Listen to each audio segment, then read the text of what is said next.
Munugode MLA Rajagopal Reddy issue ఇప్పుడు కాంగ్రెస్ లో hot topic గా మారింది. దీనిపై సీరియస్ అయ్యారు TPCC chief Mahesh Kumar Goud. Munugode MLA వ్యవహారాన్ని క్రమశిక్షణ కమిటీకి అప్పగించామని తెలిపారు.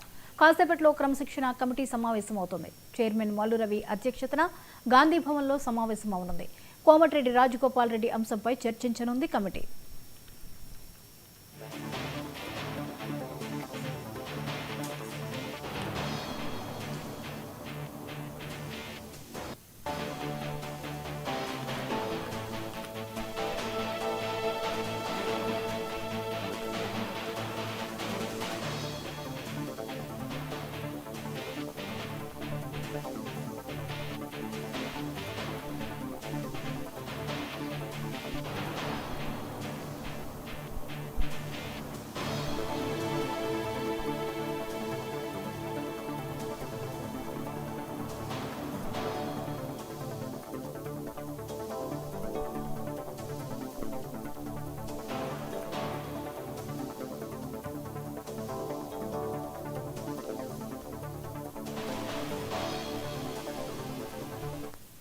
ఈ అంశంపై మరిన్ని అప్డేట్స్ ని మా ప్రతినిధి శ్రీనివాస్ అందిస్తారు. శ్రీనివాస్, రాజగోపాల్ రెడ్డి వ్యవహారంని టీపీసీసీ కమిటీ డిస్కషన్ చేయనున్నట్లుగా తెలుస్తోంది.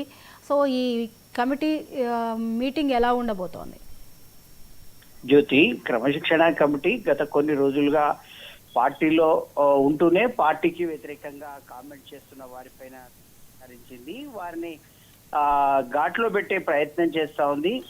ఈ తాజాగా రాజగోపాల్ రెడ్డి వ్యవహారం చోటు చేసుకుంది. గతంలో వరంగల్ కాంగ్రెస్ నేతల వ్యవహారం క్రమశిక్షణ కమిటీకి ముందుకు వచ్చింది. ఈ మేరకు క్రమశిక్షణ కమిటీ తీసుకున్న చర్యల్లో సమావేశాల్లో వరంగల్ కాంగ్రెస్ నేతల వ్యవహారం ఒక కొలిక్కి వచ్చినప్పటికీ మునుగోడు ఎమ్మెల్యే కోమటిరెడ్డి వెంకటరెడ్డి సోదరుడు, మంత్రి కోమటిరెడ్డి వెంకటరెడ్డి సోదరుడు కోమటిరెడ్డి రాజగోపాల్ రెడ్డి వ్యవహారం మాత్రం రోజు రోజుకు ముదురుతా ఉంది. ఆయన క్రమశిక్షణ కమిటీ ముందు ఇప్పటికే హాజరై సంజాయిషీ కోరినప్పటికీ ఆయన తన వ్యవహారాన్ని అంటే మార్చుకోవడం లేదన్న ఒక విమర్శలు అయితే వస్తున్న పరిస్థితి. తాజాగా మరొకసారి నిన్న ఆయన కామెంట్స్ వివాదాస్పదంగా మారాయి. ఈ నేపథ్యంలో మరోసారి క్రమశిక్షణ కమిటీ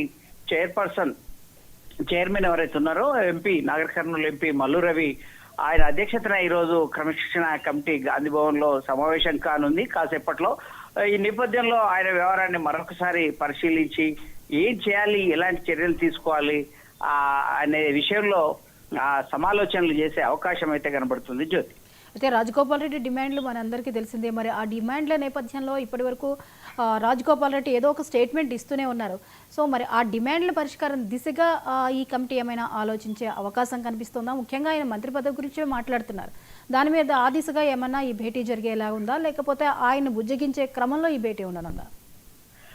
జ్యోతి, ఆ డిమాండ్ మంత్రి పదవి డిమాండ్ అనేది క్రమశిక్షణ పరిధిలోకి రాని అంశం.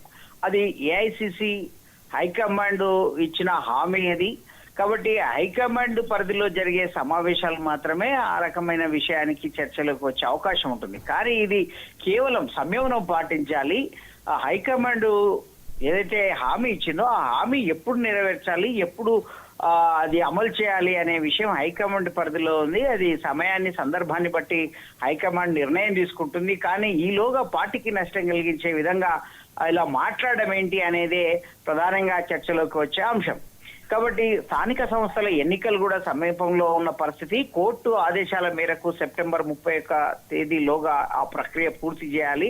ఆ క్రమంలో ఆ సన్నాహాల్లో ఇటు పార్టీ అటు ప్రభుత్వాలు బిజీగా ఉన్నాయి. ఇప్పటికే ప్రజల్లోకి ప్రభుత్వ కార్యక్రమాలు తీసుకెళ్లేందుకు పిసిసి చీఫ్ మహేష్ గౌడ్ ఆధ్వర్యంలో కార్యక్రమాలు, జనహిత కార్యక్రమాలు, పాదయాత్రలు జరుగుతున్నాయి. మరోవైపు ప్రభుత్వం మంత్రులు జిల్లా పర్యటనలు చేసి హామీలు నెరవేర్చింది, ఏ స్థాయిలో నెరవేర్చాలి, ఇక ముందు ఎలా పనిచేయబోతున్నారు, ప్రజలకు ఎలాంటి సదుపాయాలు కలగబోతున్నాయి అనే విషయాన్ని ప్రజలకు తీసుకెళ్తున్న పరిస్థితి. ఈ నేపథ్యంలో కొరకారాన్ని కొయ్యగా ఈ అంశం తెర మీదకి రావడం అనేది క్రమశిక్షణ కమిటీకి అలాగే పార్టీకి తలనొప్పిగా మారిన పరిస్థితి.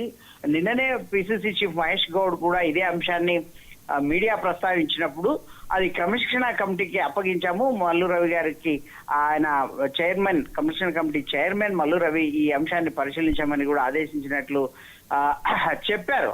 కాబట్టి ఈ అంశం మరొకసారి తెరపైకి వచ్చింది. ఇది ఎటవైపు దారితీస్తుందో రాను రాను పరిణామాలను బట్టి మనం వేచి చూడాల్సిందే జ్యోతి.